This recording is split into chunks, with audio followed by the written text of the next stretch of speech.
I am about to uncover one of the biggest mysteries in chess. Which is better, the bishop or the knight?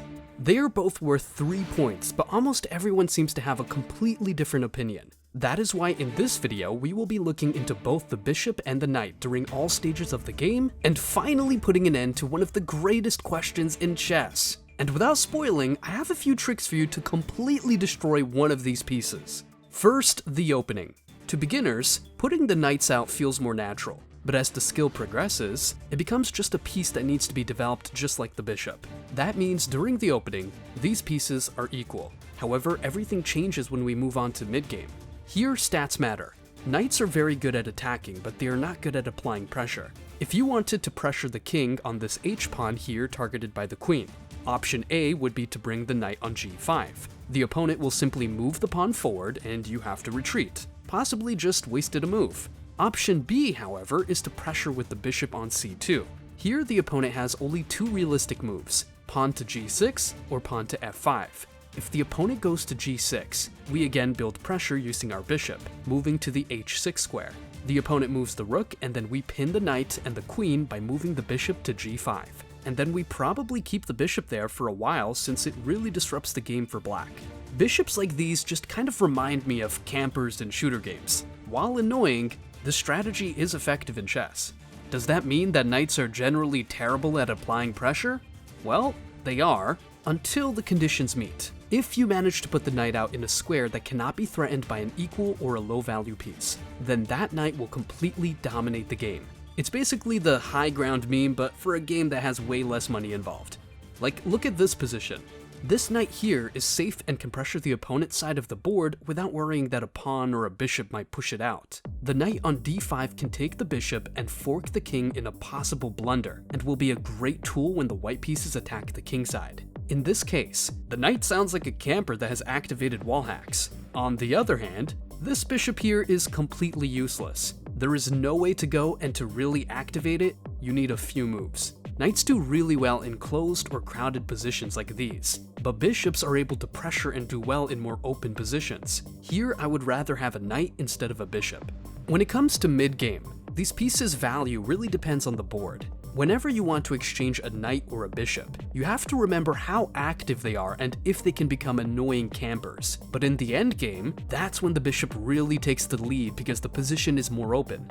But hey, remember those tricks I mentioned in the beginning to get you hooked up into learning? Well, top-rated players know these tricks and constantly use them in their endgames, so you should too. First, how to avoid forks against a knight. A beginner would calculate the knight's moves and try to avoid the fork.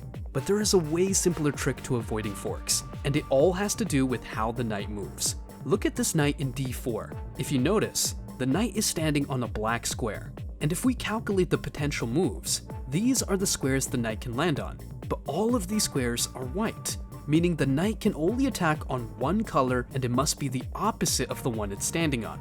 A knight on a black square can only attack white squares, and a knight on a white square can only attack black squares. The knight is pretty much that friend that loves to argue with you just to piss you off even if he knows he is wrong and will probably change his mind the next day. So when you are trying to avoid forks and not calculate much, a very simple way is to have the pieces in different colored squares.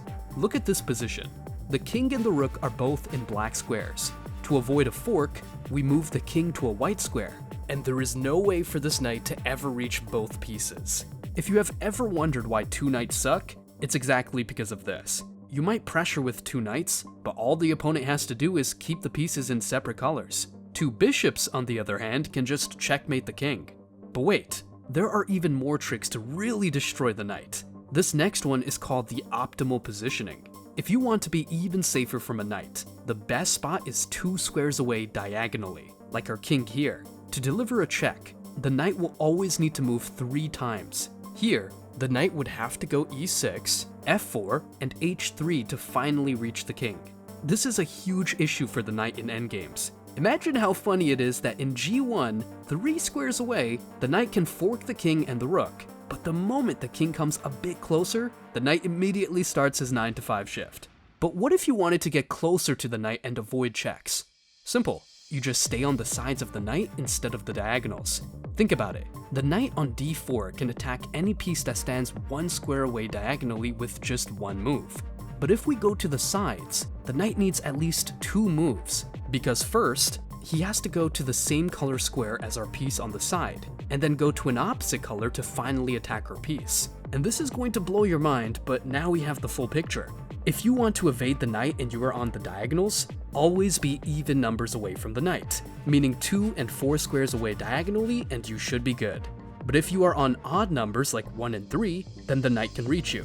When it comes to the sides of the knight, it's the opposite. The knight cannot reach you if you are on odd numbers, but it can reach you when you are even numbers away from the knight. Surely you are losing your mind right now, but there is one more thing I have to show you: how the knight and the bishop interact. Generally, these two pieces can evade each other pretty well, just like me and financial responsibility. But there is one case where the bishop completely demolishes the knight. Let me show you. Let's take the knight on d4 again and place the bishop 3 squares away. This bishop now covers half of all the possible knight moves. That is broken, and if the knight is on the sides, that means the bishop is completely surrounding the knight. To make it even more embarrassing, if you manage to scare the knight into a corner, then that knight becomes pretty much useless. A rook can stop it from moving. A queen can snipe it from like 6 different positions. And even the king can finally take revenge for all the forks he had to experience. Does that mean that the knight sucks in endgames? Well, yes and no. Every piece is valuable, but realistically the knight is really good in endgames when enemy pieces are close to each other and on one side of the board. Like here, it is the endgame, but the position is closed. The knight and the king can attack this pawn and then our f-pawn will be free to promote. All because the bishop here is just too slow. If the opponent instead had a knight of his own, this game would be a draw. Another thing cool about the knight is that it really works well with the queen.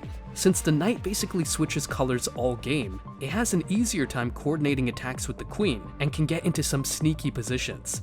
The queen and the bishop kind of restrict each other since they can only combine attacks in the diagonals and only on one color. However, bishops work well with rooks and most endgames end up with a rook or 2, so that's a good bonus. But I have one last tip for you that might be a bit unethical in chess terms. If the opponent is in a time scramble when you're playing blitz or bullet, then you should probably keep the knight around, so they lose time calculating. Combine this with the strategy of throwing every blunder at your opponent to make them lose on time, and you will be winning a few games that you really shouldn't have. To finally answer the question, yes, the bishop is better than a knight. Am I telling you to always sacrifice your knights? No, I just want you to understand the advantages and disadvantages that come with these pieces. In my case, I really hate bishops because they really remind me of camping, so I will always choose a knight instead. But knight glazers like us really have to know its weaknesses so we can utilize them better. That's it. Go blunder something, hopefully bishops.